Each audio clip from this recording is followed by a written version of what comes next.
جب آسمان پھٹ جائے گا اور جب تارے جھڑ پڑیں گے اور جب سمندر ابل پڑیں گے اور جب قبریں اکھیڑ دی جائیں گی، تب ہر شخص معلوم کر لے گا کہ اس نے آگے کیا بھیجا تھا اور پیچھے کیا چھوڑا۔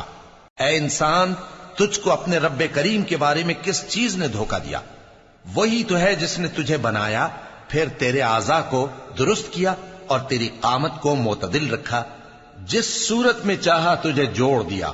مگر افسوس تم لوگ جزا کو جھٹلاتے ہو، حالانکہ تم پر نگہبان مقرر ہیں، یعنی معزز کاتبین۔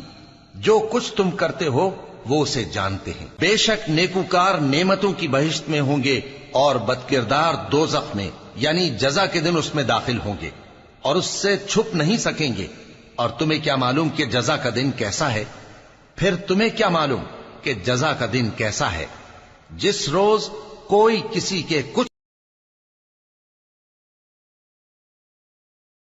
جب لوگوں نے نہ مانا تو نوح نے اللہ سے عرض کی کہ پروردگار، میں اپنی قوم کو رات دن بلاتا رہا، لیکن میرے بلانے سے وہ اور زیادہ گریز کرتے رہے۔ جب میں نے ان کو بلایا کہ توبہ کریں اور تو ان کو معاف فرمائے، تو انہوں نے اپنے کانوں میں انگلیاں دے لی اور اپنے اوپر کپڑے اوڑھ لیے اور اڑ گئے اور خوب تکبر کرنے لگے۔ پھر میں ان کو بلند آواز سے بھی بلاتا رہا، پھر علانیہ بھی اور رازداری سے بھی سمجھاتا رہا۔ پھر میں نے کہا کہ اپنے پروردگار سے معافی مانگو کہ وہ بڑا معاف کرنے والا ہے۔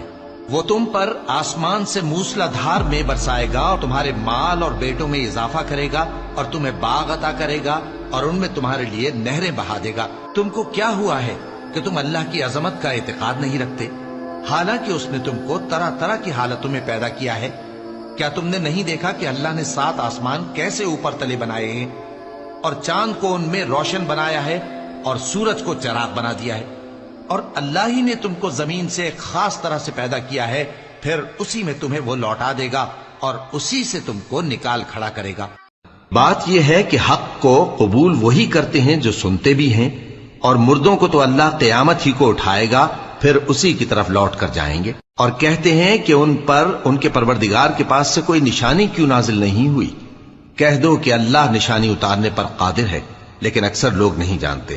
اور زمین میں جو چلنے پھرنے والا حیوان یا اپنے پروں سے اڑنے والا پرندہ ہے، ان کی بھی تم لوگوں کی طرح جماتے ہیں۔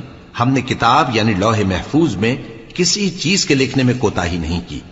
پھر سب اپنے پروردگار کی طرف جمع کیے جائیں گے، اور جن لوگوں نے ہماری آیتوں کو جھٹلایا وہ بہرے اور گونگے ہیں، اس کے علاوہ اندھیروں میں پڑے ہوئے ہیں۔ جس کو اللہ چاہے گمراہ رہنے دے اور جسے چاہے سیدھے رستے پر چلا دے۔ کہو کافرو، بھلا دیکھو تو اگر تم پر اللہ کا عذاب آ جائے یا قیامت آ موجود ہو تو کیا تم ایسی حالت میں اللہ کے سوا کسی اور کو پکارو گے؟ اگر سچے ہو تو بتاؤ۔